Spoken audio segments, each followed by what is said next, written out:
قال له جيب هذاك لي هذا فيه كسره تاع العام الماضي تاع الاسبوع الماضي فيه كسره وعوجوا. قالها قالها حلفي عنك. لا لا لا لا لا لا لا لا واقي نسيت نسيت. خاف يا ربي خاف يا ربي لا تبكي يا سيدي خلاص زعفتني وما تحترمنيش انا تروحي وتحترمك شي تروحي تطلقيها بالشرع تاع امر ثاني. واضح ان كيدهن ها ربي قال ان كيد الشيطان كان ان كيدهن ها لا عظيم ماشي عظيم. كيدهن كيدهن اكدها باللام ان كيد الشيطان كان ضعيف. الماضي جابها الماضي كان ضعيفا ولا شيء. كيدهن لا عظيم توكيد نعم مفهوم هذه نعم. ثم قال فصل في حكم الاستنابة على الطلاق وهي توكيل وإرسال وتمليك وتخيير. نعم.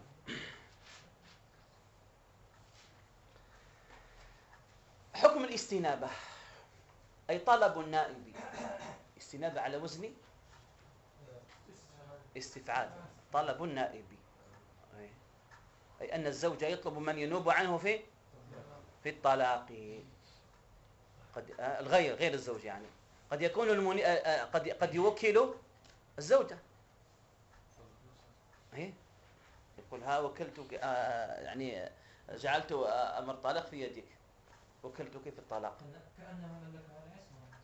لا تملك أمر ثاني. فرق بين التمليك والتوكيل. التوكيل يعني لك أن تطلقي عني. يقول ها طلقي عني.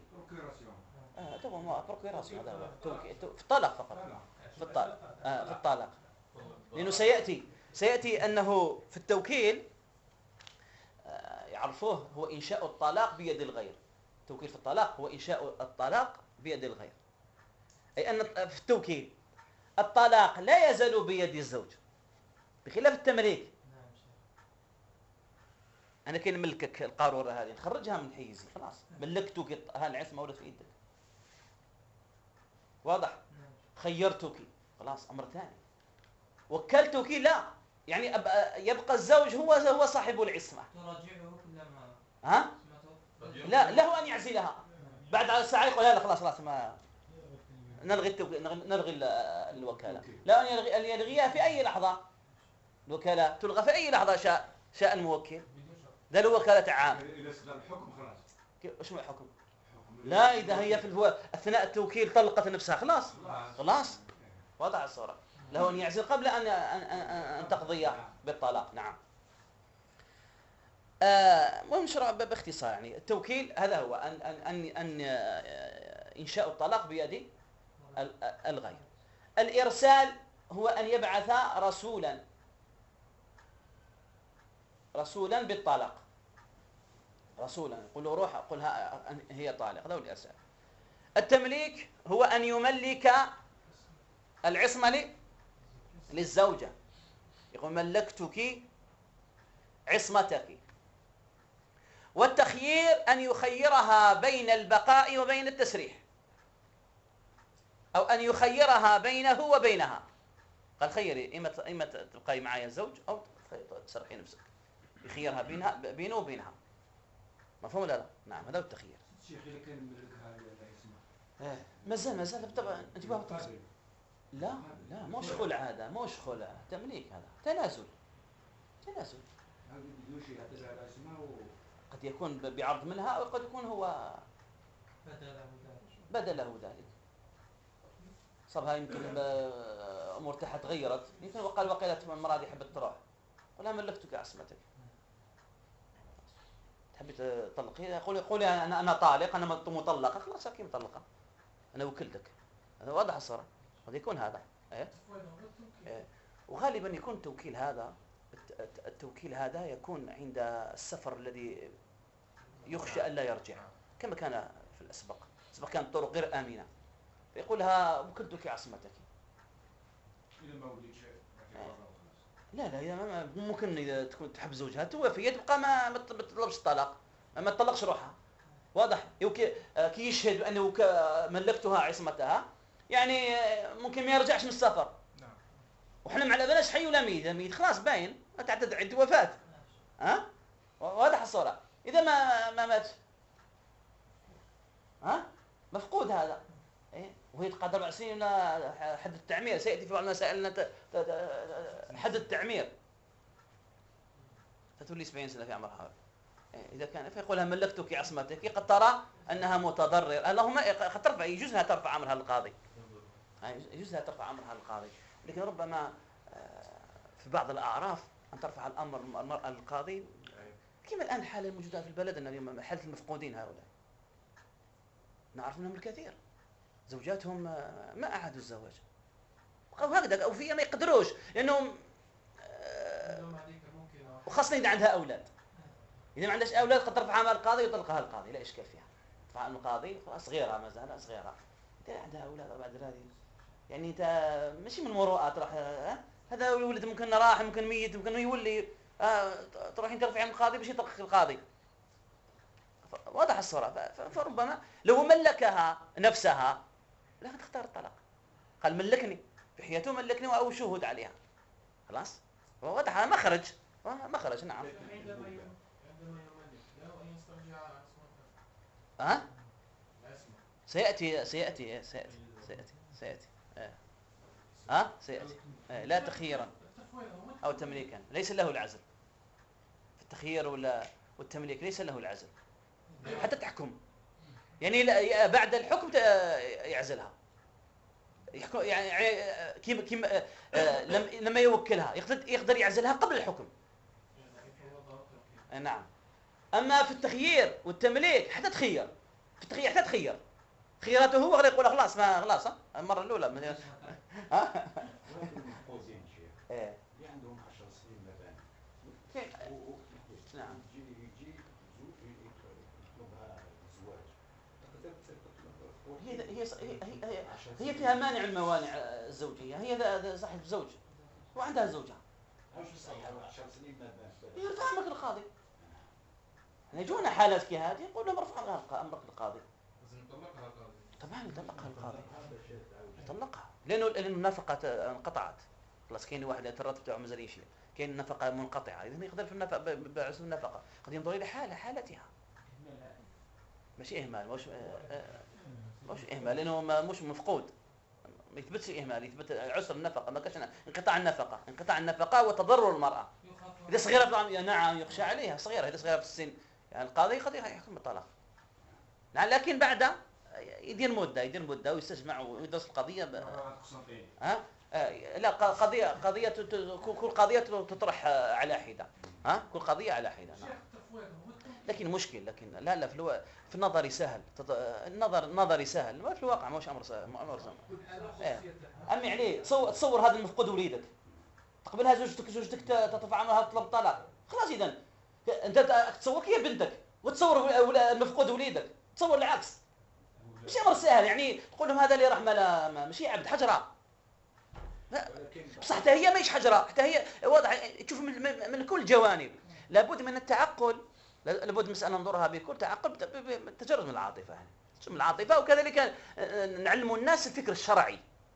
يعني هذا المرأة هي صغيرة يا ولد الناس، عندها ولد صح، عندها وليدك هذا حفيدك، لكن هذه اللي متضررة. في 20 سنة مسكينة تربطها أنت قاعد تستنى في المفقود، و99 أنه ميت، 99% أنه ميت. الحالة الموجودة اليوم عند الجزائر 99 أنه ميت، ما يرجعش. وين يرجع هذا؟ وين راح نجيبه هذا؟ وين يكون خلاص عادة لا يرجع. معروفة المسائل، مسائل وما يلقاو في البير، يلقى في الأرض يلقاو 20 و40 وواضح. وكاين أصلا يكلا الحلوف، هذا اللي ياكلوا الحلوف هذا وين تلقاه؟ وين تلقى الأديان؟ والله الأديان هذه ما قال الأديان ولا شيء. وضع إذا المسألة تطرح يعني على حدة.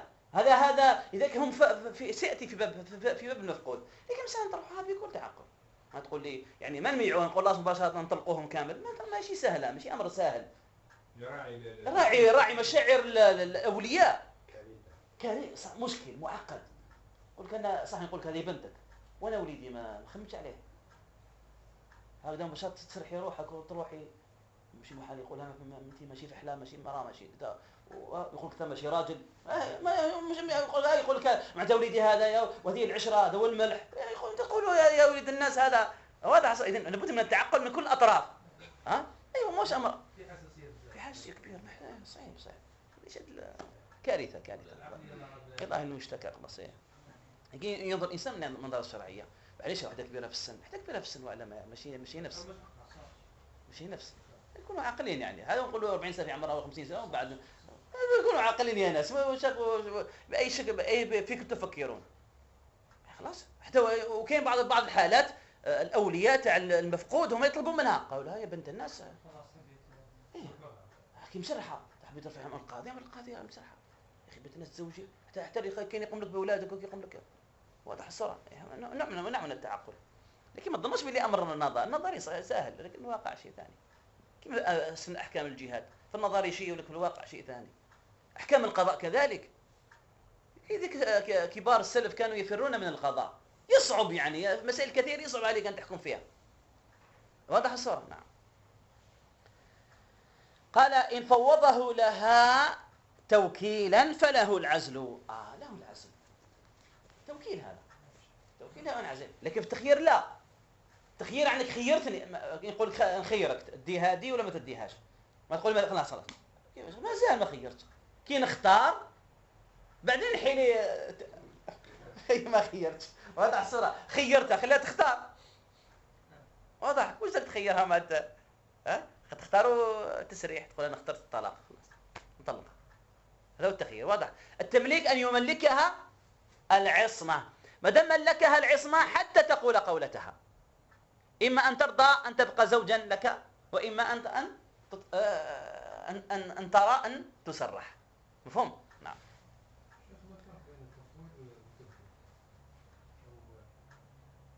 قال الشيخ فوض له لها توكيلا. لانه التخيير والتمليك والتوكيل كلاهما تفويض. يجتمعوا كاع في التفويض. اسم عام لكل هذه الانواع الثلاثه. لكن فوضها لهذا توكيلا وفوضها لهذا تخييرا، لان العصمه بيد الزوج. واضح الصوره.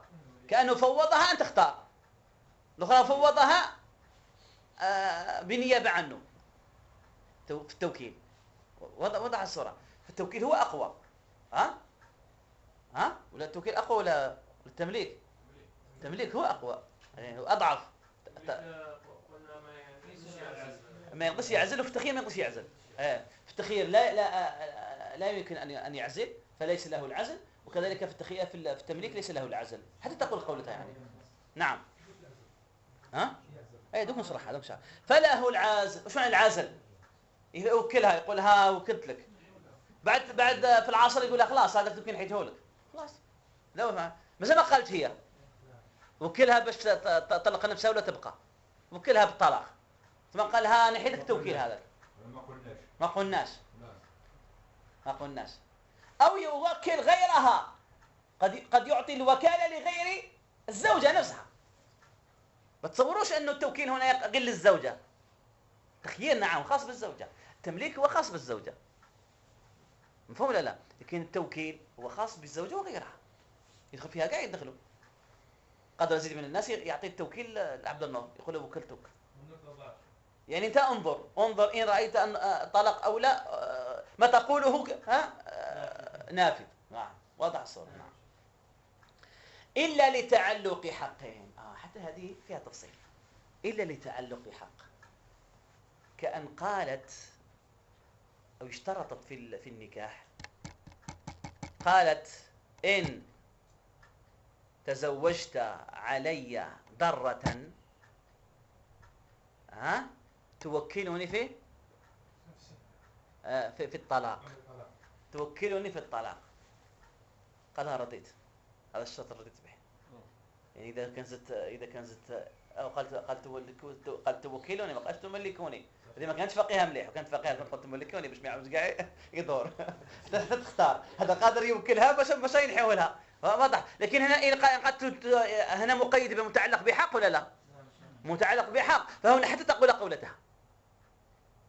هنا حتى تدخل قولتها. مفهوم ولا لا؟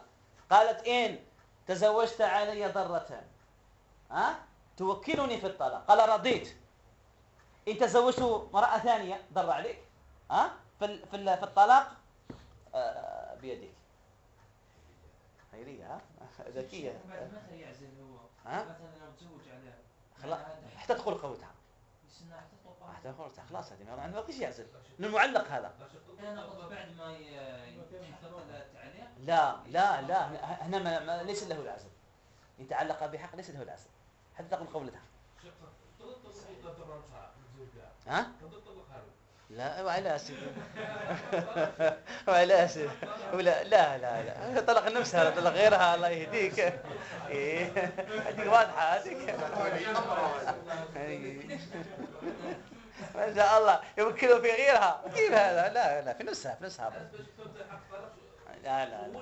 لا هكذا ما يتزوج هكذا. انا ذل بلي حتى تطلق. ها إذا تزوجت عليك أمرها هي الثانية هذه بيدك. إيه بيدك نعم. طلقت إيه يقدر يقول هذه لكن هذه مستبعدة. ما هوش لا يقبل على الزواج إن كان يعلو بهذا الشرط. إن كان يعلو بهذا الشرط حتى يطلق الأولى باش يتزوج الثانية. على بالو بها واحد الزوجات واش تختار هذه؟ ها؟ إذا كان أمهات المؤمنين كما يروي البخاري أنه لما النبي صلى الله عليه وسلم جاء جماعة من الصحابة ودخل على بيت عائشة قال عائشة هل من غداء أو لا؟ فجاءت حفصة وحضرت يعني قصعة فيها ثريد فلما رأتها عائشة غارت سيدة عائشة مرت وضربتها برجلها بعدها كسرت غيرها هذه فقالت غارت أمكم ما كان افطر صدق قال ما الحزناش قال ما قليناش خلاص قالها غارت امكم. ماذا قال غارت امكم. هذه ام المؤمنين رضي الله عنها هذا السيده عائشه رضي الله عنها يعني واضح. غير هذه الشعب يقول اعطي الدور القط يغسلها. هذاك هو طلقها ما تعتقها يعني كيف هذا يعني واضحه يا بارك الله فيك يعني هذه ما تصورش هذه هي بسرها روحها يعني باش ما تبقاش معها. ها كاين نسوه هكذا كاين نسوه ما تقبلش تضرها. هو جل النسوه تاع اليوم واقيلا ما كاينش كاين ما تقبل تضرها اليوم كاين ما كاش الشكاية تحت الدور. في المغاربه ما تقبلش لكن في المشرق ما كاش اشكال. لا كاين اشكال اليوم كاين اشكال. كاينش في بلاصه اسمها الطيبات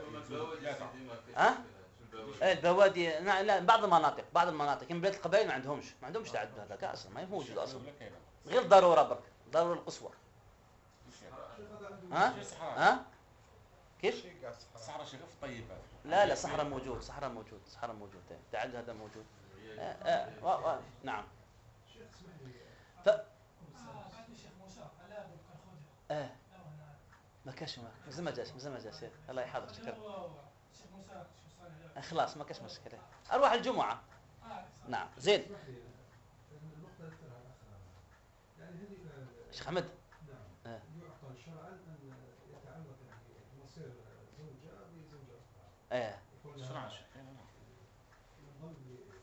أو شرط منافي للعقد مش منافي. فبيده الطلاق وعلق وخلاص وهذا هو. يقدر يقول هو عادي شوف إن دخلت الدار فالطلاق مفوض لعبد النور. مفهوم لا؟ نعم. لا تخييرا. تخييرا لا. إن خيرها فليس له العزل حتى تختار. أو تمليكا كذلك الحال إذا ملكها حتى تقول كلمتها. نعم. زد وحيل بينهما حتى تجيب. وحيل بينهما أي ماذا؟ الزوجان. حيل بينهما الزوجان في ماذا؟ في التخيير والتمليك فقط دون التوكيل. لأنه في التوكيل بشرط إن لم يتعلق به بحق له أن يعزل فهنا حيل بينهما. نعم. لماذا يحال بينهما؟ لأنه نكاح مشكوك ماذا ما تكلمتش وهو ما عندوش حق يعزل يعني قدر هي تختار الفراق. إذن معاشرته لها معاشرة غير شرعية حيلة بينها يعني يحال. إما إذا يجيبوا له عجوزة تقعد معاها، بوليس يدعس ولا يقول له ما نسحقش قاعد في الدار هذه، خرج من الدار روح كري جهه اخرى، ولا عن اخوك، هكذا حيلة بينها باي طريقه من الطرق يعني. حتى تقول حين ما يخلي يجيب لها عجوزات كفي، يقول جيب لها يماها وباباها وبالك حتى تقول قولتها واضح. طبعا لما يلقى القاضي يحيي فهي لا تطول ما تقول واضح الصوره. يعني ربما هي تقول لابد ان اختار لما خيرها، قد ربما تستشير تفكر. يجيبوا لها يماها. ها؟ يجيبوا لها يماها. إذا شو ما تختار الطلاق باين. كم من زوجات أفسدتهن أمهاتهن. صح نعم. إلا إذا كانت عاقلة نعم صح حتى تجيب. ووقفت وإن قال إلى سنة متى علم فتقضي.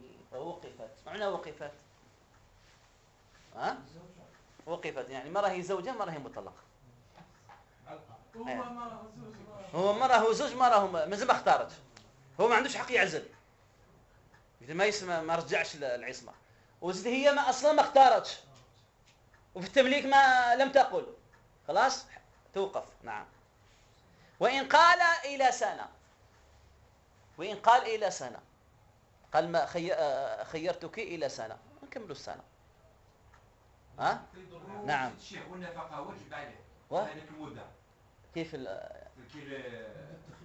ايه زوج ولا مش زوج؟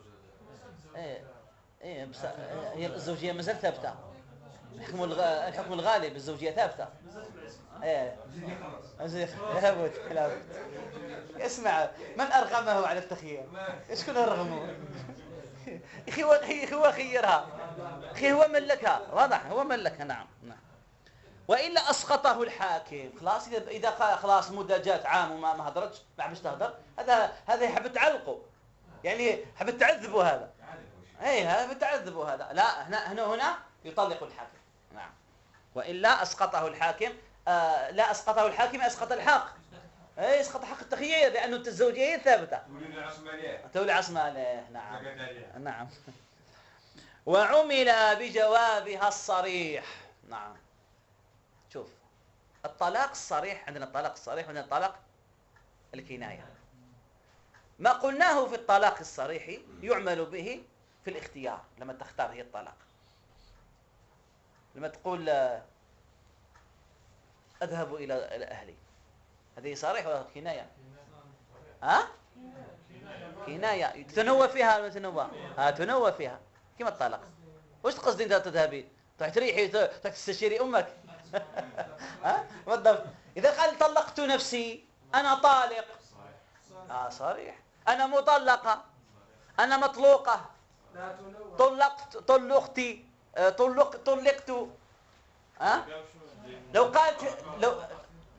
لو قال هو طالق. نعم نعم هو طالق، هذا هو هو طالق. سرحت نفسي. نعم. مفهوم لا هذه طلاق صريحة. نعم. عمل بجوابها، هذا صريح يعمل بجوابها. إذا قال طلقت نعم الطلاق كطلاقه، يعني تشبيه في الألفاظ الصريحة عندما تحدثنا في باب الألفاظ الصريحة في الطلاق. نعم. ورده كتمكينها طائعة، يحكم برد الطلاق، رده أي رد الطلاق. اختيار البقاء. نعم. مكنته من نفسها، لأنها طائعة غير مكرهة، لأنها رضيت به زوجا. مش تقول لي أنا هي مكنته، ما قالت لا أنا ما أقصد، خلاص تمكين خلاص. هذه المسائل التي لا يعذر الجاهل بجهلها. لو جاء كان جاهلا بالحكم خلاص.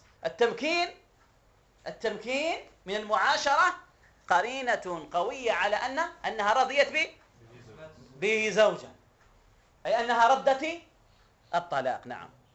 ومضي يوم تخييرها، لو قالها لعين بي بيوم، قال أنت راكي تخيري نفسك من نحت الفجر، صلاة الفجر قالها كي زعفانة راكي خيري نفسك، احنا نحت الفجر الجاي. هي جت وقت الضحى، صلاة الضحى وجات، أنا خيت نفسي، خلاص هيت نفسك خلاص وكذا وقع في غير محله، خلاص مضى وقت التخيير، مضى وقت التخيير، خيرتك من فجر لفجر، بعد الفجر لا رد، إذا أردها أنا نعم. وردها بعد بينونتها، وردها بعد نعم. مقيده بوقت كيف تملك ورد كيف نفسي تملك تخيل نفسي يوما ولا ملكتك يوما ساعة خلاص خرج وقته خلاص نفسي. هذه المسائل كلها تملك وتخيل نفسها. خلينا خرجنا غير التوكيل هي هذيك اللي ليس له العزل فيها. نعم. سيدي عمليا وش الفرق بين التخيير والتوكيل عمليا؟ التمليك تمليك والتخيير التمليك ملكها العصمة. التخيير خيرها هذه العصمة تاعي تروح ولا تبقى. عمليا الدور نفس الشيء. الدور نفس الشيء. نفس الشيء، لكن التمليك أقوى. التمليك يعني أصبحت العصمة في يدها. الأبد شيء الأبد. تقول قلنا إذا طال أسقطه القاضي. إذا طال تملك العصمة والخيار والتخيير نعم. شيء التخيير نعم. وردها بعد بينونتها. لما خرجت اسم العصمة تاعو باش ردت. ها؟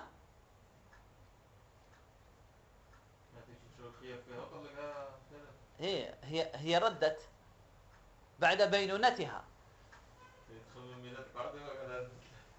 هي يتخمم هو طلقها. هذيك ما زال، كانت الطلقه الاولى ما زال في عصمه في يدك، الثانيه قال هاتي طالق، او كان طالق رجعي. هذا واضح الصوره. هي انتهت العده تاعها وما زالت تخمم، خلاص يرد هذا، يسقط حقها في التخيير، لانه كانت كانت في العصمه موجوده الان. لما خرجت خلاص ما بقى اجنبيه. هذه كانها اوقعت الطلاق في غير محله. لما اوقعت الطلاق الثاني ثم خرجت من العده ما رجعهاش هو. مش متنافيين هذا الزوج. مش يردها بعد العده. ها؟ يردها بعد العده بعقد جديد يسمى خلاص. نعم هذا هو. يسقط حقها. مش متنافيين اي في العده تاعها. لا. ان يطلقها ويخيرها في نفس الوقت. لا. وتصورت صوره ثانيه انه قالها خيرتك او ملكتك العصمه. راك معايا؟ ملكتك العصمه. ملكتك العصمه ما طلقهاش. يصبر. هي اختارت الطلاق. هي اختارت الطلاق. ها؟ مطلقه. مطلقه. ايه. ربما هذه الصوره اللي يختلف فيها التخيير والطلاق. انا كي يملكها العصمه ما يقدرش يطلقها ما دام العصمه في يدها. وكي تعد مخيره مازال هو يقدر يطلق. الشيخ يفيدها مش في يده. كما قال عيسى يفيدها مش في يده. كيف في يدها؟ زعما يقول ملكتك العصمه. يقول العصمه راهي ليه. هي خيرت الطلاق. خيرت الطلاق. خيرته بتمليك أو بتخيير شيخ؟ ها؟ بتمليك. بتمليك او تخيير؟ ما كاش طلق انا شيخ. الله يكون خلع. هي تكون بيدها العصمه ثم تخالعوا. خالعت. خالعوا كيف ما خلاص تبان.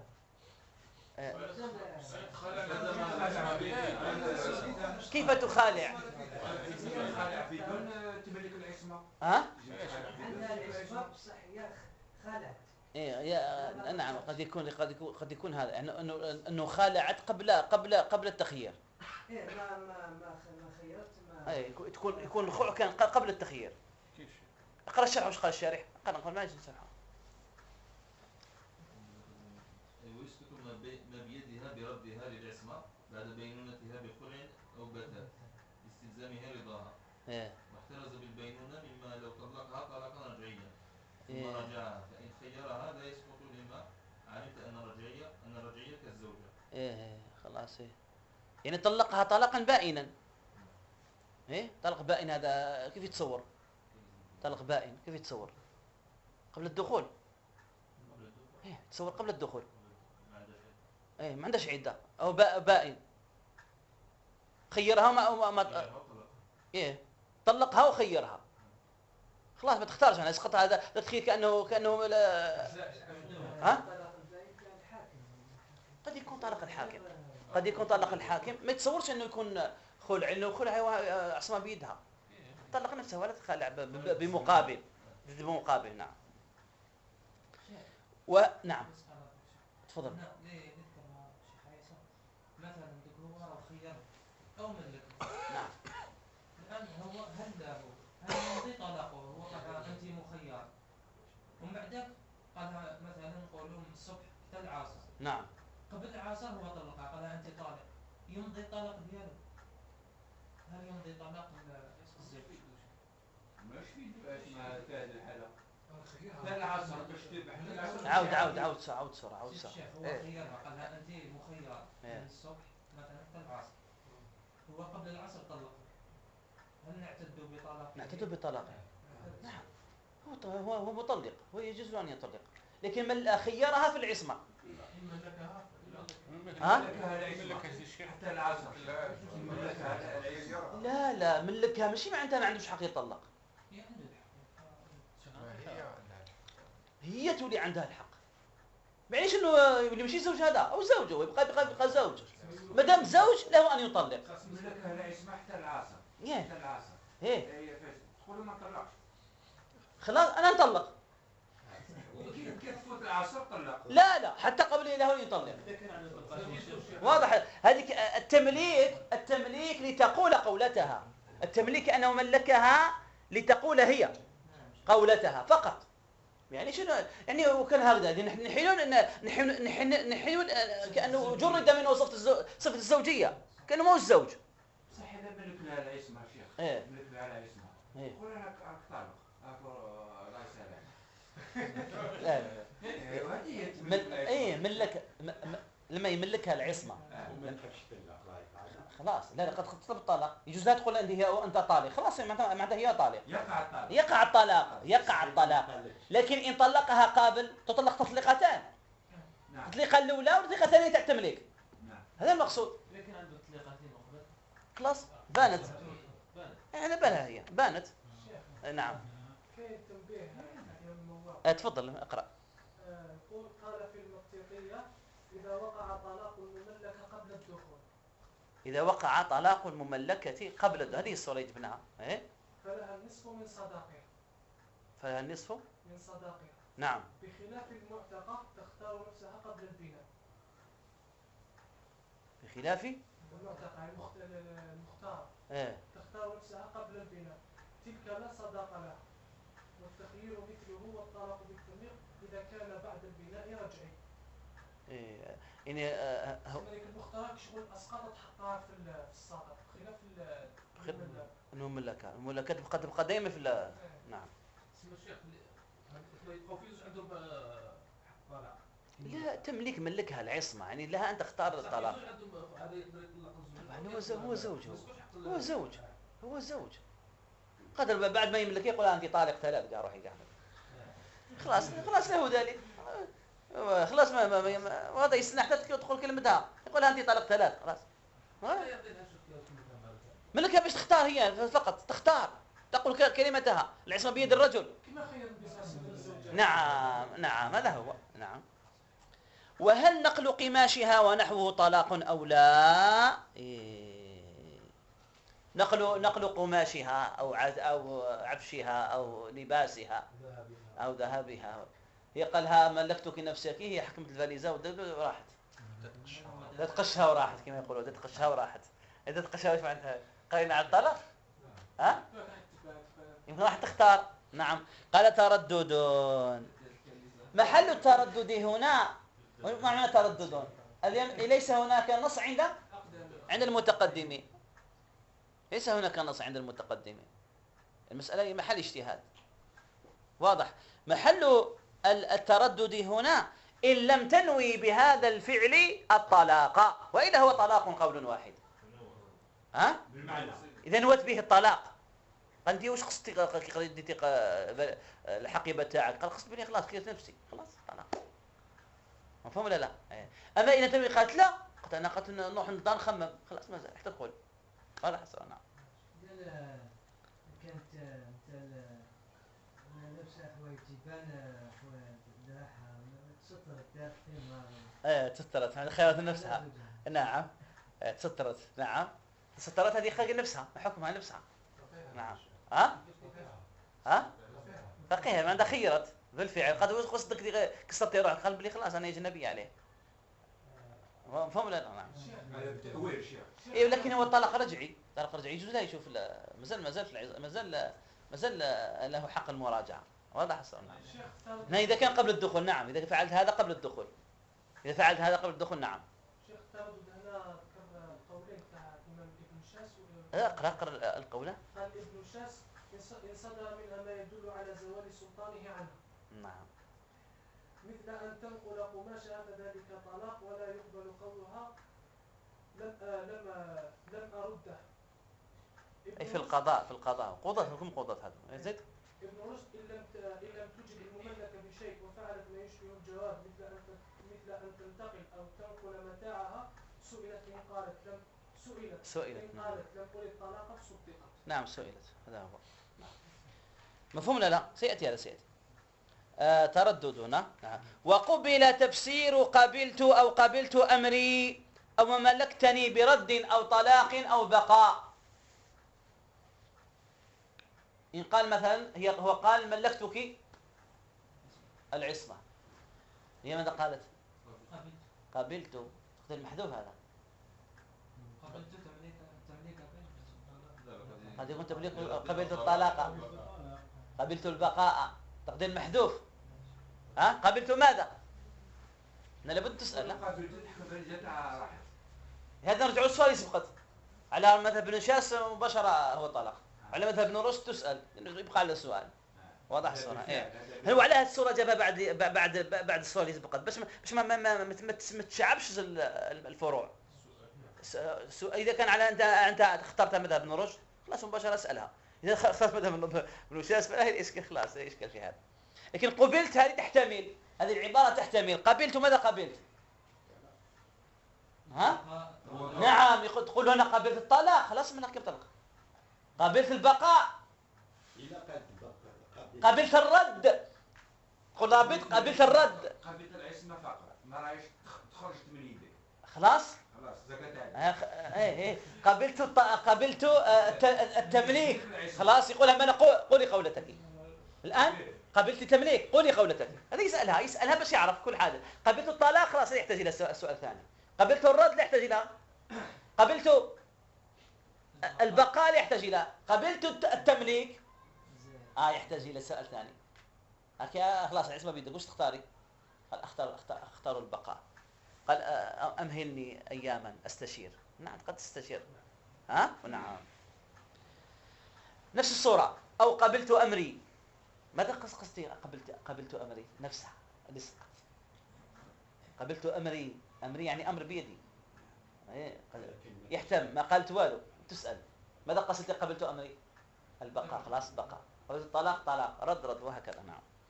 أو ما ملكتني. لو قالت قبلت ما ملكتني نعم يقبل لو فسرت أنها قصدت الرد. يقبل لو قصدت الطلاق. يقبل لو قصدت البقاء أيضا. نعم. مفهوم هذه ولا؟ وناكر مخيرة لم تدخل ومملكة مطلقا إن زادتا على الواحدة. مشكلة هذه. خيرها، هو خيرها قال مخيرة لم تدخل، يعني له أن يناكر المخيرة التي لم تدخل. أما المخيرة التي دخل بها لو قالت اخترت طلاق 3 أقصى العصمة ليس له أن يناكرها في ذلك. فهو مش على الصورة هذه لما قال لم تدخل مخيرة لم تدخل، يعني هذا الدخول خاص بالمخيرة، لم تدخل عدم الدخول خاص بالمخيرة. مفهومه المدخول بها ليس له أن يناكرها في 3 أو في 2. واضح. وقال خيرتك خيرتني ها، أنا طالق طلاق 3. لا ما زال، ننظر هل دخل بها؟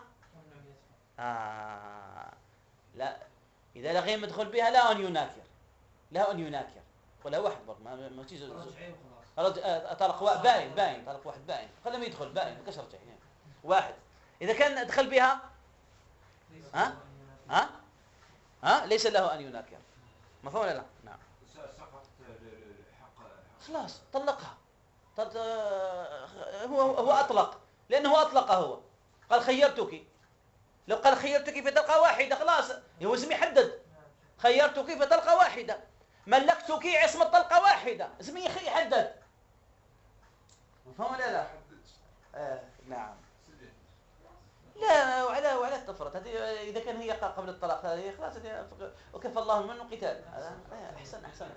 أحسن يعني مستحيل تعيش معك ولا تعيش معك بالنفاق، أفضل تسريح بإحسان، أفضل الطلاق. نعم. زيد. أو مملكة مطلقا. قوله مطلقا ماذا يقصد إسماعيل؟ سواء دخل بها أو لم يدخل. المملكة لو قال ملكتك له أن يناكر، له أن يناكرها. ملكتك العصمة هي طلقت 2 قالت لا نقصد ملكتك واحدة، لا أن يناكرها، دخل أو لم يدخل. في المخيرة إن لم يدخل، أما إن دخل ليس له أن يناكر. نعم. مفهوم هذه ولا؟ نعم. زادت على واحدة، لكن المناكرة هنا ب5 شروط. أروح أملك وخير باش يناكرها إذا زادت على طلقة واحدة ب5 شروط. أولا قال الشيخ إن نواها. ما معنى نواها؟ قصد التخيير في الطلقة الواحدة. أما إن قصد مطلق العصمة فليس له أن يناكر. حتى في الأولى في كل الصور. إذا كان هو قال أنا وش قصدت؟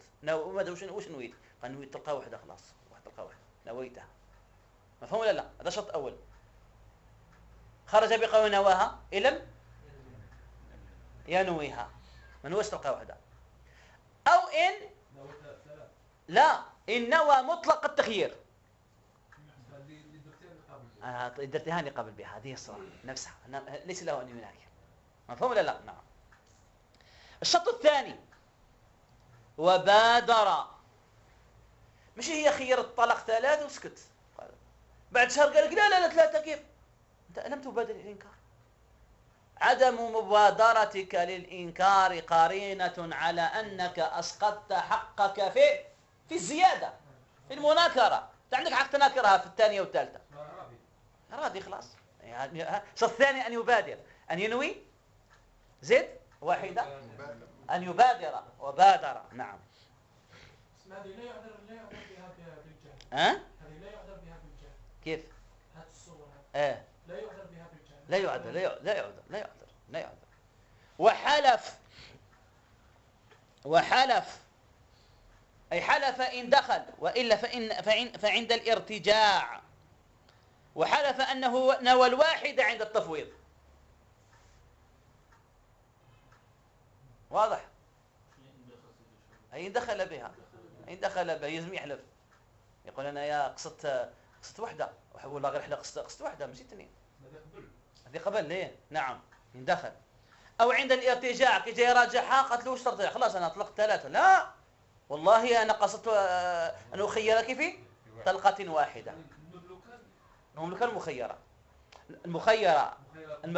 غير مدخول بها، والمملكة مطلقا. نعم. ولم يكرر، أو شرط رابع، ولم يكرر أمرها بيدها إلا أن ينوي التأكيد. قال ملكتك هذه العصمة وأمرك بيدك وأمرك بيدك وأمرك بيدك وأمرك بيدك. أمرك بيدك أنا تخلص عليها لك. أمرك بيدك خلاص. هو قالت الأمر بيدي خلاص، طالق طالق طالق طالق طالق مبتوتة. هي رجعت له نفسه. ها هنا له أن يناكل، ليس له أن يناكل لأنه كرر. اللهم إلا قال أنا قصدت أن أؤكد. أمرك بيدك، لم أقصد تأسيس. أمرك بيدك. ها قد يأكد 10 مرات. ألا وشهادة الزور، ألا وشهادة الزور، كما في البخاري، ألا وشهادة الزور. وكان النبي صلى الله عليه وسلم يكرر الكلمة 3 مرات في كثير الحديث. ذلكم الرباط، ذلكم الرباط، ذلكم الرباط. يعني كذا اللي قاعد بين صلاتين عنده أربطة ولا رباط واحد. رباط واحد، تأكيد هذا. تأكيد على رباط واحد. ها مفهوم لا؟ واضح؟ ها؟ ايه. ولم يكرر أمرها بيدها إلا أن ينوي التأكيد. إلا أن ينوي ماذا؟ التأكيد. اللهم إلا إذا نوى التأكيد. نعم، إذا نوى التأكيد لا إشكال فيها، يخرج هذا. مفهومه إن لم ينوي التأكيد. قالوا أنت وش تقصد؟ تأسيس ولا تأكيد؟ وش تقولوا؟ ما العارف أنا تأكيد هذا. خلاص. الأصل التأسيس ولا الأصل التأكيد؟ الأصل ماذا؟ ولا الأصل ولا العارض؟ الأصل التأسيس.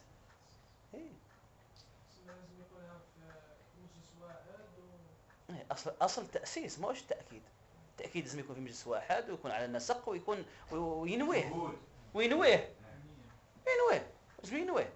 واضح الصورة. نعم. ما هوش ليش شرط الشهود، ينويه فقط. نعم. كان سقيها هي قالت طلقت نفسي طلقت نفسي طلقت نفسي. القاضي يسألها ما يسألهاش. ماذا قصد طلقت نفسي؟ طلقة. والثانية قصد طلقة ثانية. وثالثة قصد طلقة ثالثة. خلاص يمضي. مفهوم ولا لا؟ كذلك. نعم. لكن هنا إن أتت بها على نسق واحد أي أنها لم تفصل. طلقت نفسي وبعد أسبوع طلقت نفسي. خلاص اخترتي خلاص وحده، هذيك وحده. واضح؟ لا هذيك ثاني خلاص راح سقط حقها. ومن بعد لما قالت صلحه بعد ما ولت للزوج خلاص سقط حقها. واضح الصورة. نعم. ولم يشترط في العقد. هذا شرط خامس ولا خامس. ولم يشترط في العقد. أي لم يشترط. يصح لم يشترط ولم يشترط في العقد. وش قال هو؟ إن ملكتك وملكك 3. إن طلبت اخترت الطلاق فالطلاق 3.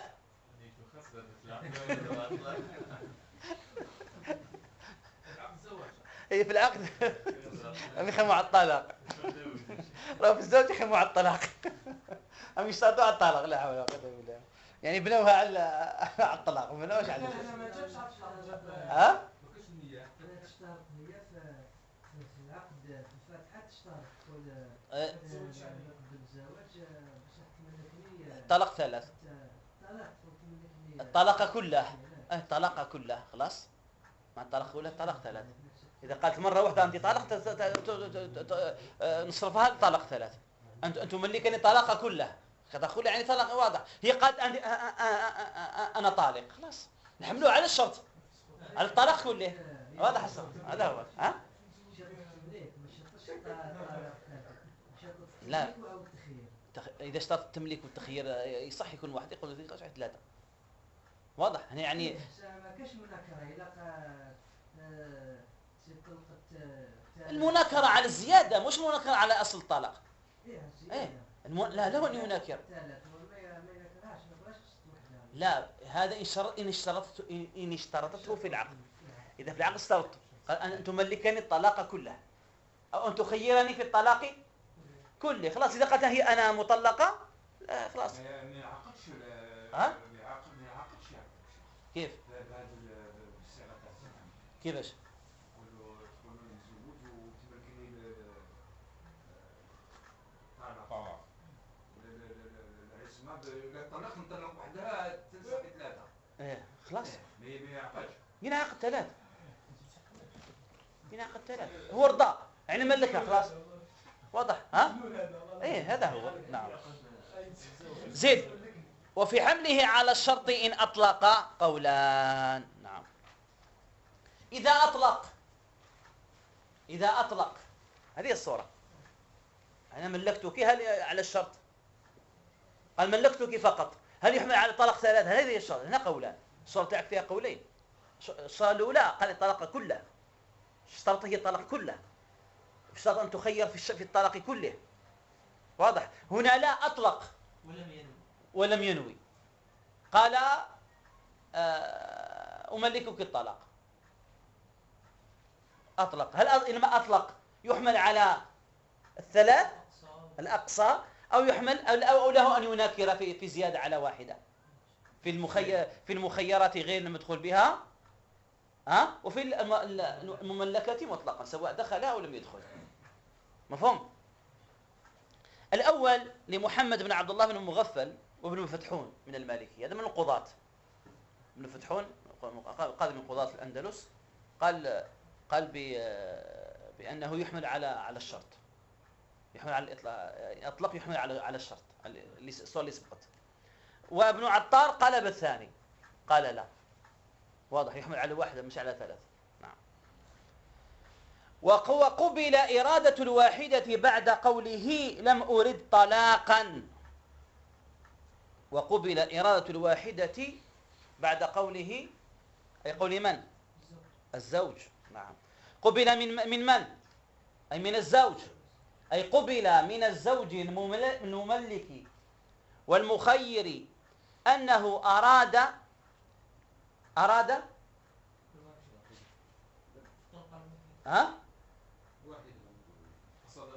قصد واحدة. إيه. بعد قوله لم أرد طلاقا. كيف لم أرد طلاقا؟ ما معنى قوله لم أرد طلاقا؟ لم يقصد طلاق البتة، يعني لم أرد طلاقا، هذا قول ابن القاسم. أقصد في تخييرها وتمليكها، أقصد تخييرها الطلاق، تملكها الطلاق. قصد الوحدة برك. قال الأصل ما خيرها، ما قصدش كل شيء، كان قصد الطلاق. ثم عاود قال ما يقبلوش قوله يلزم عليه الطلاق. لا قصد الطلاق وحده. هذا هو. قال مقصد الطلاق نحملوه على الوحدة، نحملوه على الأدنى. قبل واحدة. قال ما أريد الطلاق، أنا ما ملكتها، ما قصدت باش تطلق، خلاص قبل واحدة. نعم. هذا قول أول. قول أول هو قول ابن القاسم، وهو المعتمد أنه يحمل على واحدة. واضح. والأصح خلافه، الأصح قول أصبغ. قال على خلاف هذا، قال أنه لا يقبل منه هذا الكلام، أنه لم أقصد. يقول كلام يا خلاص اللفظة هذيك لا يعذر بهذا، لا يعذر، لم أقصد طلاقا، ما حلوش على واحد، ويمضي ما قضت به. إن قال ملكتك الطلاق، ما تقال أنا وما ملكتك العصمة وقسم مقصد الطلاق، خلاص هذا الكلام محتاج إلى واضح. وهذا قول أصبغ. لكن الأول هو المعتمد أنه يحمل على طلاق واحد، يحمل على قبل منه واحد. نعم. ولا نكرة له إن دخل في تخيير مطلق.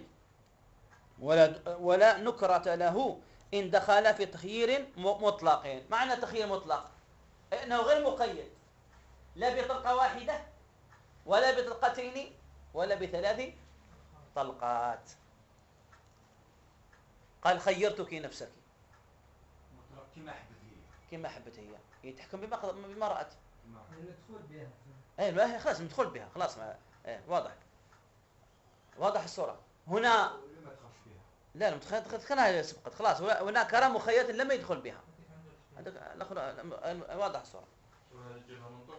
منطوقة. نعم. وفي تخيير والأصح خلافه. أصح قول أسبق. لكن المعتمد الأول، هذا قول غير معتمد. الثاني قول أسبق غير معتمد. قول ابن القاسم هو المعتمد. مفهوم ولا لا؟ مفهوم. نعم. يشوف نوز بصوب القول الأول. هو المعتمد الأول، هو المعتمد.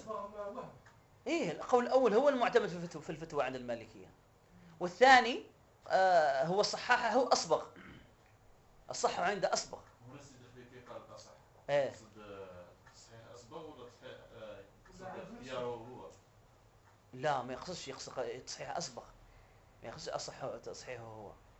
واضح صار تصحيحه هو. نعم. المعتمد الأول إذا قصد ضرب به. نعم. جابوا بدون قالوا وقوبل، هذا هو القول، هو المعتمد. ثاني قال والأصح، يعني واضح. نعم.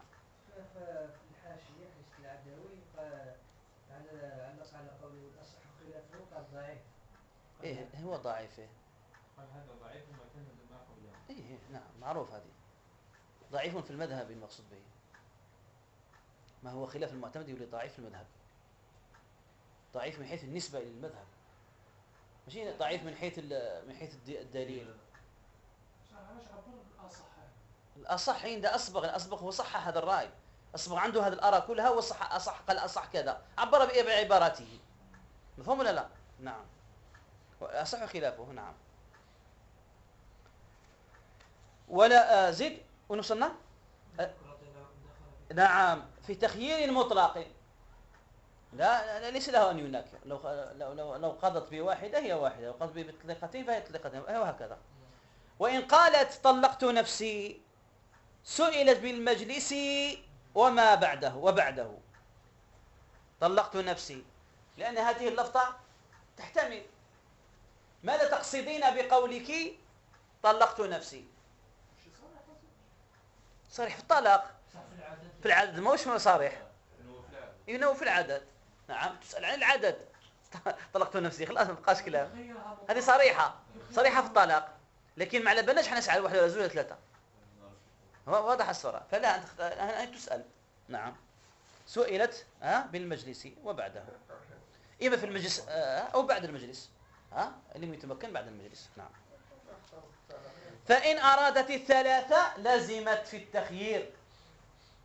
إن أرادت الثلاث لزمت في التخيير، لأنه لا مناكرة له إن كانت مدخولا بها. هنا هذا في التخيير واضح. إذا قال في التخيير خير الثلاثة خلاص واضح. وناكر في التمليك، وناكر لأنه المملكة مطلقا قلنا له أن يناكر قبل وبعد. واضح الصورة. فهنا في التخيير ايش قلنا هنا؟ إن أردت ثلاث لزمت إن كانت مدخولا بها، كانت مدخول لا ليس له المناكرة. ونكر في التمليك لأنه قلنا فيما سبق ومملكة مطلقة، أي سواء دخل بها أو لم يدخل. نعم. زين. وناكر يناكرها. إذا هي حكمت بالتطليق يقولها لا نقصد أن نملك في طلقة واحدة، ولا يقول ثلاثة. نعم. وإن قالت واحدة بطلت في التخيير. هنا وإن قالت واحدة أي أردت واحدة بطلت مش عندك أنا بطلت في التخيير. إن قالت أردت واحدة هو خيرها صح ولا لا؟ هي قالت أردت واحدة بطلت، أي بطل ماذا؟ بطلت تلك الواحدة. لماذا بطلت تلك الواحدة؟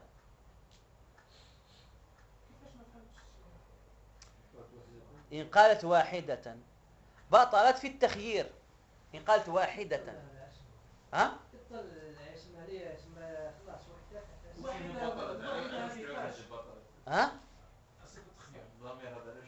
بطل تلك الواحدة. بطل تلك الطلقة، لأنه هو خيرها في ثلاث، هو خيرها في تطليق الثلاث. قد اختاري في تطليق ثلاث، سيأتي في تفصيلها فيما بعد. هي اختارت واحدة يبطل، سقط حقها. ثلاثة ولا والو، ما عندهاش لا مفهوم. لا بطل في التخيير، بطل كالواحدة، بطلت كالواحدة. ها؟ وبطل التخيير، بطلت الواحدة تلك الواحدة وبطل التخيير. أنا عندي وبطلت بالتخيير. ها؟ إن معنى واحد، معنى واحد.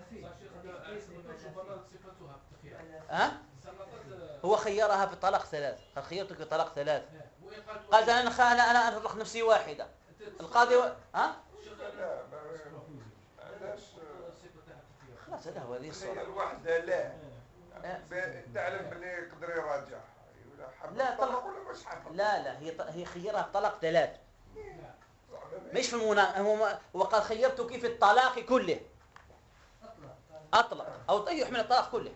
هي خيرت واحدة، قولها لا، إما تختاري ثلاث إما تختاري الرجوع إليه. هذا هو مفهوم ولا لا؟ هذا بطل، هذا التطليق اللي اخترتيها باطلة عندنا. لو بخيركش في واحدة هو خيرك في ثلاث. هذه الصورة. نعم. وهل يحمل على الثلاث أو الواحدة عند عدم النية تأويلان؟ هل يحمل هذا على الثلاث أو الواحدة عند عدم النية؟ خيرتك ما عنده حتى نية. هل الأصل واحدة أو الأصل ثلاث؟ هل يحمل على الثلاث؟ وهو الأرجح يحمل على الثلاث، لأن التخيير إذا أطلق يحمل على أقصى، على العصمة الكون. خيرتك كيف العصمة؟ وش يقصد بهذا؟ قال ما عنده حتى نية. تقول القاضي يقول له باش ما عندكش نية وين بعد النص الصحيب. أصل طلاق كله طلقت له ثلاث، واضح؟ أو واحدة، أو هناك من قال واحدة، من قال بالواحدة؟ شو قرأ ابن القاسم في الواضحة وقال بواحدة والأول ابن القاسم في المدونة. في المدونة. إذا تعارضت المدونة مع الواضحة ماذا نقدم؟ تقدم المدونة. هذه هي. نعم. ستعرفوا رواية مالك، الروايات عن لماذا الروايات قد تتعارض، واضح إن أخطاء كثيرة قد يقع فيها طلبة العلم، قد ينسبون رأيا لابن القاسم وهو رأي ضعيف في روايته عن ابن القاسم كما هنا في الواضحة، بعد يقول هذا وقم مذهب ابن القاسم وكذا، واضح. فإذا استقرأت الروايات تبين لك أن هذه الرواية مثلا كانت في الواضحة أو في العتبية مثلا، ورواية ابن القاسم إذا وردت في المدونة تقدم على غيرها، هي أرجح من غيرها. نعم. شيخ نعم. في الصورة هذه النية تقدر تكون الزوجة ما عندهاش نية في طلاق نفسها، مش عندها نية هي ما عندهاش نية. قالت طلقت نفسي، قال ايش حد قصدي واحدة زوجها قد تحتمل هذه. نعم تحتمل هذه. ها؟ هذه صورة المسألة. تحتمل هذه تحتمل هذه. نعم تحتمل هذه. لو قال خيرتك في الطلاق، هي قالت اخترت الطلاق، نفس الشيء ما يردتنا وقالوا هنا سألوها لأنه الأصل أنها تسأل هي صح، يتصف على الثانية قبل الأولى. قال أنت أنا ما لا نية لي، طلقت نفسي وخلاص. هنا نرجع إلى الخلاف نفسه على مذهب ابن القاسم، على قول ابن القاسم في المدونة، والثاني على قوله في الواضحة. نعم. بارك الله فيك.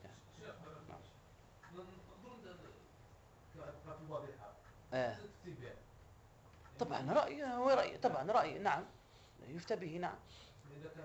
كونه مرجوح في الرواية لا يعني أن يختاره المجتهد. المجتهد قد يختاره، قد يرجحه، قد يكون مجتهد في المذهب. لا هو أصلا استأنس به لأنه لم يستدل به، هو لم يرجحه من حيث كونه منسوبا لابن القاسم. ما يكونش ترجيح بهذا الشكل. هذا يكون في النسبة إلى المذهب. نعم يكون بكثرة الروايات أو بقوة الروايات، نسبة إلى الإمام، إلى قول الإمام. أما في الترجيح هنا يرجع إلى الدليل بحسب ما يراه المجتهد من الأدلة. واضح، بحسب ما يراه المجتهد من الأدلة. نعم. زيد نوصلنا. والظاهر سؤالها إن قالت طلقت نفسي أيضا. نعم. هل تسأل أيضا إن قالت طلقت نفسي أيضا؟ الظاهر عند من؟ عند ابن رشد. نعم. الظاهر أي عند ابن رشد أنها تسأل إن قالت طلقت نفسي فيكون واحدة. تسأل طلقت نفسي، إذا قال وش قصدي؟ قال ما عنديش نية، نرجع للخلاف اللي سبق، واحد ولا ثلاثة؟ واضح صراحة. قال قصدت طلقة واحدة هي طلقة واحدة، قصدت طلقتين هي طلقتين، قصدت ثلاث تطليقات فهي ثلاث تطليقات. نعم. زيد في نعم. وفي جواز التخيير قولان. هل التخيير لما يخير الزوجة في الطلاق، هل هذا الفعل جائز أي مستوي الطرفين؟ مستوي الطرفين، طرفي الفعل، طلب الفعل وطلب الترك مستوي فيه، لا يطلب فعله ولا يطلب تركه، مستوي فيه. أو يترجح فيه طلب الترك ويصبح مكروها. خلاف. قال الشيخ قولان. والراجح الجواز. لا الجواز راجح الجواز. قال نعم. وش قال الحطاب؟ قال أبو عمران لا يكره للرجل أن يخير زوجته. أبو عمران الفاسي زين. لا يكره التطليق ثلاث. نعم. وإنما يكره ذلك للمرأة أن تطلق نفسها ثلاثة، فقيل له إنما صار ذلك إليها بسببه، فقال ليس من يقصد إلى البدعة الذي لا يقصد. بارك الله فيك. لأنه طلاق ثلاث طلاق بدعي اللي هو مكروه. بارك الله فيك. الآن وقع الخلاف موقع الخلاف. هل الأصل كما قلنا في طلاق ثلاث مكروه؟ مطلق الطلاق جائز. مطلق الطلاق الأصل فيه أنه جائز، وقد يصبح مكروها، وقد يصبح حراما، وقد يصبح مندوبا، وقد يصبح واجبا، خلاص. لكن أصل فيه استواء الطرفين. أصل فيه استواء الطرفين. لما هي تخيرها قد تختار ثلاث، لما اختارت ثلاث فعلت أمرا مكروها في حقها، واضح الصورة. وهذا الفعل المكروه لم يتوصل إليه إلا بتخييرك، فلوسائل الحكم المقاصد. هذا على المذهب من قلبي بالكراهة. وبعض الفلاسفة يعلل قال ليس من يقصد إلى البدعة الذي لا يقصد إليه. نعم. لما خيرها الزوج خير الطلاق، قصد خير طلاق، قصد طلاق السنة وليس طلاق البدعة. أي قصد الطلاق السنية ولم يقصد الطلاق البدعية. مفهوم ولا لا؟ كما واحد مثلا يقول لك ادخل افتح لي ندخل الدار نصلي مثلا، هو نقصد هذاك اللي يدخل يصلي ويضرب واحد، صح ولا لا؟ انا لما فتحت له الدار هذا فعل مندوب ولا فعل مندوب؟ لانه الاعانه على اقامه الشعائر مندوب شرعا وقد يصبح واجبا. واضح. فانه يندب بحقي انا لكن انا لم اعلم قصده، انا قصدت المشروع، فهو تجاوز المشروع، صلى ما زاد ضرب هذا في خارج. فهو قصد الحرام، لكن انا ما قصدته. نعم هذا هو. نعم. لكن الاصل وقع فيه الخلاف، هل هو مكروه او هو مستوى الطرفين جائز. نعم. والراجح الاول الجواز. نعم. اذا كيف صدر به، شوف اخي خليه كيف تعرف كيف صدر بحاجه. لو كان راجح الكراهه كان يقول في كراهه التخيير قولان، كراهه والجواز. اذا صدر بالكراهه يعني كراهه والراجح رقم مرجوح. مفهوم؟ نعم. نعم. وحلف في اختار وفي واحدة أو في أن تطلقي نفسك طلقة واحدة. وحلف الله يسهل السلامة. وحلف في اختاري في واحدة. لما قال اختاري طلقة هكذا هو الرأي. اختاري في واحدة، هذا الكلام يحتمل ما يحتملش؟ ماذا يحتمل؟ بارك الله فيك. أي اختاري طلقة كاملة واحدة. صح يحتمل هذا، يحتمل ولا لا؟ لذلك قال الشيخ نعم حلف. قال وش قصدت يختاري واحدة؟ هل قصد تطليق الواحدة أو قصد الطلاق الكاملة الواحدة؟ تطليقة الكاملة الواحدة هي ثلاث. نعم يحلف. أو في أن تطلقي نفسك طلقة واحدة كذلك يحلف. لا اختاري طلقتان لأن التنوين يدل على الوحدة، على المفرد. بارك الله فيك. ضربته ضربة. شو معنى ضربة؟ واحدة. صليت ركعة. زيد. تصدقت درهما. تنوين هذا عم يضرب. على المفرد، على الإفراد أو الوحدة. نعم.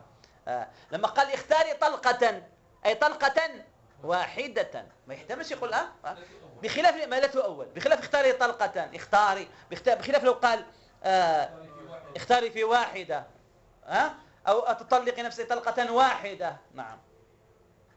أنا بالوصف، جاءت بالوصف، أنا لو خذت بالتنوين فقط، التنوين تحمل مباشرة على.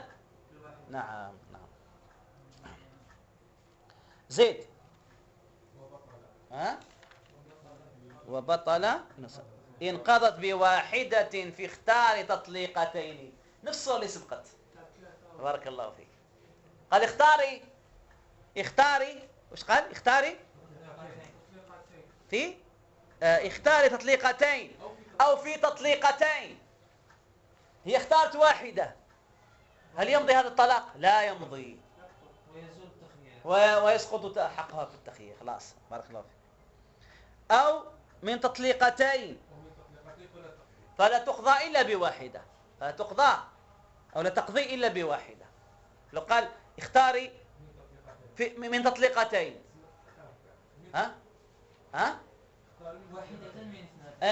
لما قال اختاري من تطليقتين، وش يعني اختاري من التبعيض هذه؟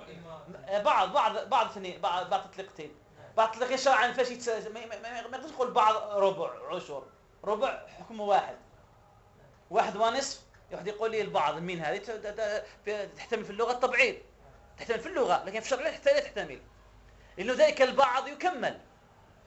لو قال أنا قصدت 10 طلقة، قصدت 8 طلقة، قصدت سدسي طلقتين، سدسي طلقتين. لو قصدت ثلث طلقة، طلقة وثلث، هذه هي. بارك الله فيك. نعم. فلا تقضى إلا بواحدة.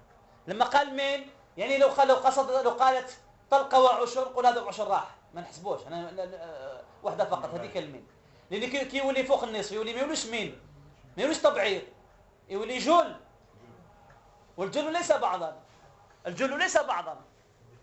واحد يعطيك 10 حبات بيض، يقول لك اشفت شوية، خذ خذ منها تديها كاع، ماكش عربي، تاخذ نصفها، ناخذ 7 منها، ماكش واضح الصورة.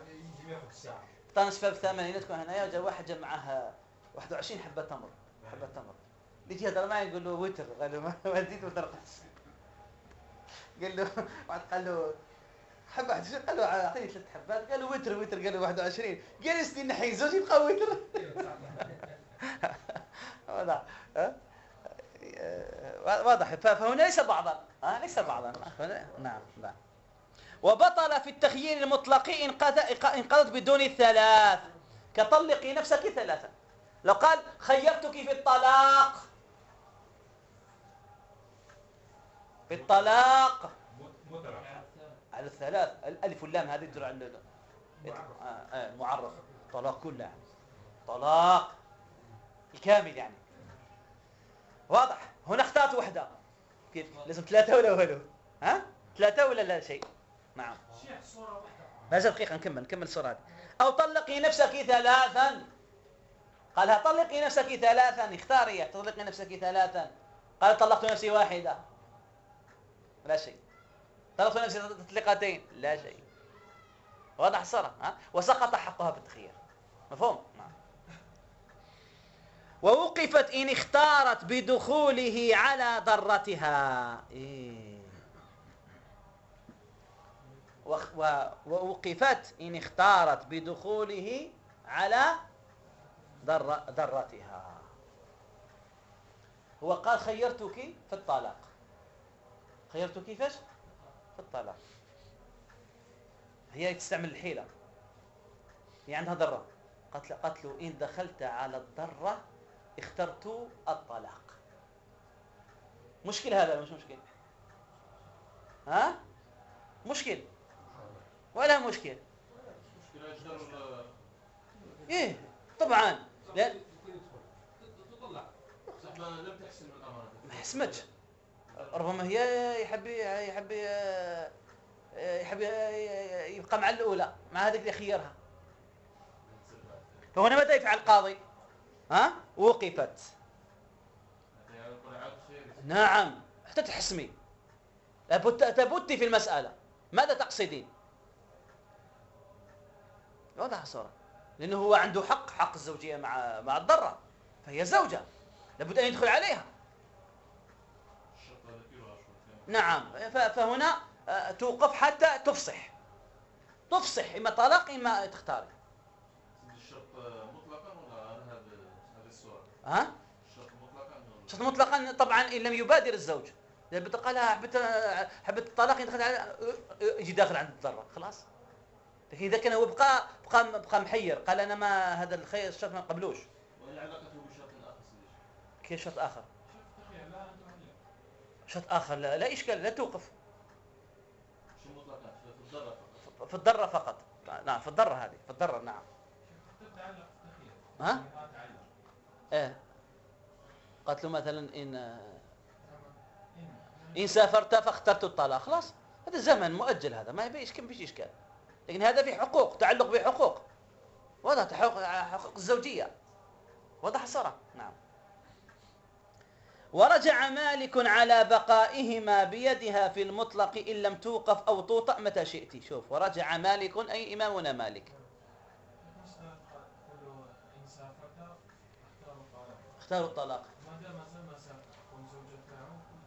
زوجته يسافر بك راهي مطلقة تعتد ها لا يسافر هذا كأنها أجلت طلاقها. لا هذه إن دخلتها أمر ثاني حقوق زوجية. إن سافرت إيه لا توقف. نعم معلق. ورجع مالك رضي الله عنه إلى بقائهما بيدها في المطلق يعني قال أنه بقائهما أي في التخيير والتمليك. بقائهما عمل يعود في التخيير والتمليك. إلى أي رأي رجع الإمام مالك؟ إلى بقاء العصمة بيدها. بقاء العصمة بيدها لما هو أطلق هو اختارت واحدة هل تسقط العصمة أو ترجع إليها؟ فلما زي ما خيرتيش هل حكمه هل كونها طلقت نفسها واحدة حكم الرد كأنها ردت الطلاق ما دام هو مردود هو حكم الرد أو أن أقول لها لا لم تختاري بعده؟ في الأول كان الإمام مالك يرى أنه رد فهمناش. نعم. ثم الرأي الذي رجع إليه مالك هو قول ثاني رجع إليه مالك لم تختار تبقى العصمة في يدها ولا تختار. مفهوم؟ نعم. زيد في المطلق في المطلق ايه ما لم توقف خلاص. إذا وقفها الحاكم ما حبش تفصح وقفها الحاكم خلاص يسقطوا الحاكم. ما قيد إذا قيد خلاص لا إشكال. إذا قيدها بطلقة بطلقتين لا إشكال في هذه لا تحتاج إلى كلام. أو طأها معناتها خلاص فات وطأها ومكناته خلاص هذا كأنه رد هذا لا إشكال فيه. كمل هذه برك. وأخذ ابن القاسم بالسقوط. هذه من المسائل التي خالف فيها ابن القاسم. كيف متى شئت كيف من الصورة اللي سبقت ما إذا شئت إذا مكناته خلاص يسقط. إذا ما متى شئت وما هدرتش يبقى حقها عندها واضح. وأخذ ابن القاسم بالسقوط أي سقوط ماذا؟ أي سقوط خيارها في الحالة اللي سبقت بسقوط خيارها بانقضاء المجلس. واضح الصوت. نعم. زيد وش حبيت تقول؟ شيخ هذه تاع بطلان ما قضت به هذه المخيرات مثلا عندها تطبيقاتين ممكن ومن بعد خيرها الزوج. نعم في الثالثة خيرها مطلق خلاص بقت وحده ما اذا هي خيرت قد تختار وحده انا نقول بالبطلان ولا نقولوا اخترت وحده نستنى وحده تقول ثلاثه. اي بارك الله فيك، هذه مستثنات، هذه مستثنات، لانه العصمه استنفذت، بقي تطليقه واحده. لما قال خيرتك في ثلاث، هذه ثلاث، هذه شغل حشو، لانه هذيك الوحده اللي جزاها هي ثلاث، حكم الثلاث وضع الصورة. هذه مستثنات هذه. نعم. وفي جعل إن شئت أو إذا شئت أو متى شئت كالمطلق تردد. لو قال الزوج خيرتك إن شئت أو خيرتك متى شئت أو خيرتك إذا شئت، هل هذا كالمطلق يعني يحمل على الثلاث مباشرة؟ تردد. الراجح الأول، الراجح أنه يحمل على الثلاث، الراجح أنه يحمل على الثلاث. نعم. كما إذا كانت غائبة وبلغها، كما إذا كانت غائبة وبلغها. كانت غائبة قال ملكتك متى شئت وهي ما كانت غائبة، ما سمعش الكلام هذا، ثم نقل إليها الخبر، هل هنا العصمة بيدها؟ تبقى العصمة بيدها؟ تردد. نعم. الراجح الأول كذلك. نعم. وإن عين أمرا تعين، يعني إن عين الزوج أمرا بأن قيد بزمن أو مكان أو وصف، تعين ذلك الوصف وذلك الزمن وذلك المكان، كأن قال خيرتك من العصر إلى المغرب، فلو اختارت قبل العصر لا يلزم الزمن. المكان خيرتك في الدار، في هذه الدار، لو خرجت من الدار واختارت لا يلزم لأنه عين المكان. لو عين بالوصف خيرتك ما دمت طاهرة، لو حاضت واختارت خيرتك وأنت حائضة، مكروه، هذا مكروه بدعي، ولكن مع ذلك يلزم، فالحيض تختار فقط ودون الحيض، وهكذا. الأول في الزمن والثاني في المكان والثالث في نعم وتختار نعم تختار نعم يلزم يتعين. وإن قالت اخترت نفسي وزوجي أو بالعكس فالحكم للمتقدم. قال اختاري، قالت اخترت نفسي وزوجي، كان المتقدم وكان المتأخر، من يعمل به الأول ولا الثاني؟ قال الحكم المتقدم، حكم المتقدم.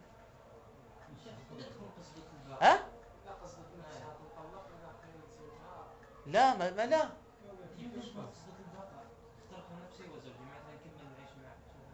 لا بالضبط. هنا إذا قصد هذا لا إشكال فيه. هنا لا هي قصدت الأولى، قصد لما قلت اخترت نفسي كأنه إضراب على الأول، زوجي هذه شغل كأنه ندم، اخترت نفسي وزوجي، واضح صراحة، واضح. إذا كأنه الأول يقع خلاص. نفسي يوم القيامة هذيك عمي صالح نفسي خلاص، هذيك ليش كيف فيها زوجي إذا قال زوجي شو خلاص احنا نجيبوا الإيجابي نجيبوا السلبي الإسقاط عمي صالح. واضح ولا إيجابي؟ زوجي خلاص، هذا هو. لا كثرت لهم خيرتك زوجي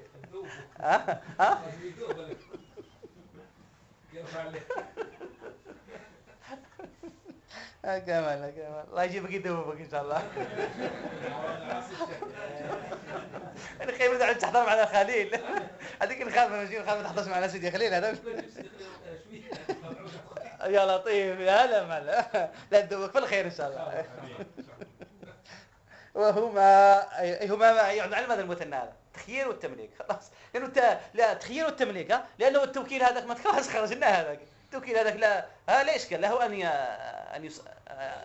ان يعزله خلاص. وهما في التنجيز لتعليقهما بمنجز وغيره كالطلاق. لو قالت مثلا هو قد خيرتك، قد اخترت نفسي رأس الشهر، ينجز هذا، ينجز. كيف الحكم الأول؟ ها؟ اخترت نفسي إن لمست السماء. ها؟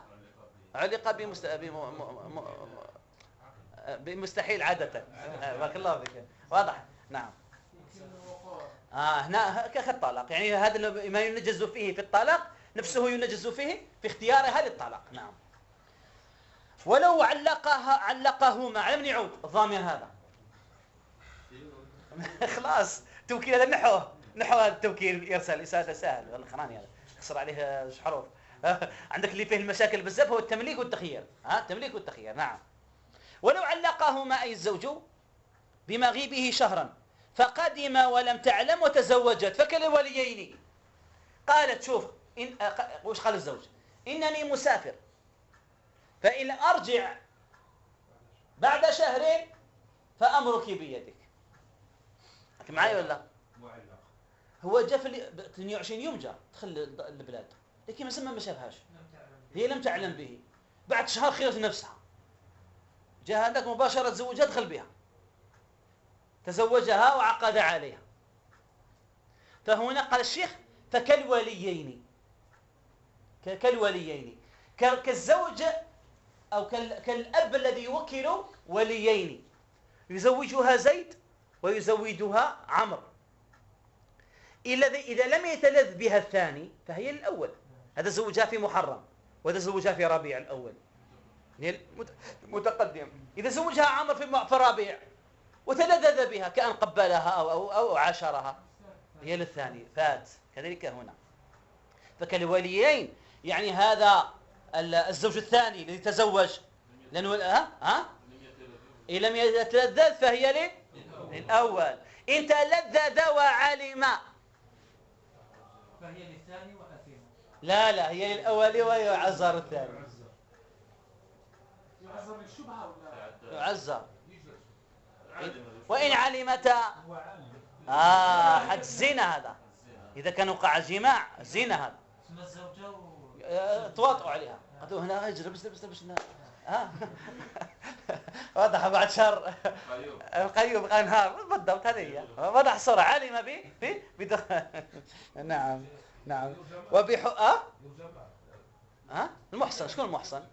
المحصن هي ترجم، هو لا يرجم إن كان غير محصن يجلد وإن كان محصن يرجم. نعم.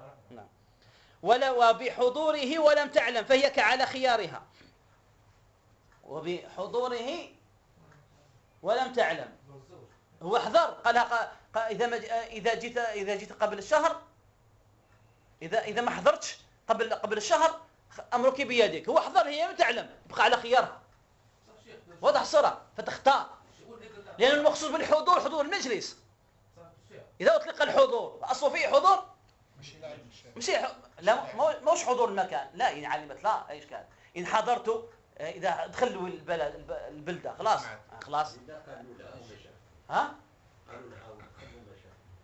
لا خلاص علمت. العلم قد بالخبر العلم يكون بالخبر. إذا شفته معناتها رأته هذا مش علمت هذا علم اليقين. هذا عين اليقين الأول علم اليقين هذا عين اليقين. إذا مساته حق اليقين. واضح. كيف الشهر عند الطلاق؟ إيه تدعي الطلاق طبعا. كيفاش شهر بعد الزوج مباشرة لما تعتد الطلاق؟ قد يكون ما دخلش بها، قد يكون مثلا من وضعت، قد يكون حاضت. طبعا طبعا هذا لا قد يكون بعد العده هو في البلد ما على بالوش هو يتزوجت راهي تسنى في العده وواضح وتزوجت وهذا هو المقصود. نعم. واعتبر التنجيز قبل بلوغها. وهل إن ميزت أو تطأ قولان. التنجيز يعني هل التنجيز قبل هي لما رجل قال زوجته صغيرة في عمرها ما يش بالغة قالها إن لم أرجع لا إن خيرتك في ملكتك أمرك. هي قالت اخترت نفسي رأس الشهر. مميزة بصح تكون مميزة صح تكون مميزة. إذا غير مميزة بقاش هذا كلام غير بالغة. خيرها سيأتي لأنه التوكيل يجوز توكيل حتى الصبي. الصبي توكله في الطلاق. واضح الصورة؟ نعم. قال وهل إن ميزت أو متى توطأ، أي ليش فقط التمييز؟ لأن التمييز قد يكون 4 سنين 5 سنين. لا، لابد أن تكون موطئة قبل قولان. المعتمد الأول أي أن مداره على التمييز لا على إطاقة الوطء. نعم. ها جاب الشيخ وله التفويض لغيرها. نخليه الأسبوع المقبل. وله التفويض لغيرها. غيرها أي من؟ أي لغير الزوج ولو كان طفلا. نقرأ الشرح وش قال. اقرأ الشرح. ويجوز للزوج التفويض بأنواع 3. نعم. لغير الزوجة أجنبيا منها أو قريبا. نعم. أو امرأة أو صبيا يعقل. أو صبي. بل حتى كافر. زيد. ولم يكن من شرعه طلاق النساء. نعم. وسواء شاركها مع ذلك الغير أم لا على مذهب المدونة وهو المشهور. نعم. هذه شرحناها إذن. وهل له عز وكيله قولان. نخليها الأسبوع لكم إن شاء الله. مش ندخل الأسبوع المقبل إن شاء الله في أحكام الرجعة. نعم. هذا والله أعلم. اللهم صل وسلم وبارك على سيدنا مولانا محمد وعلى آله وصحبه. سبحان ربك رب العزة عما يصفون. بارك الله فيكم. جزاك الله خير. الله يفتح عليكم. جزاك الله خير.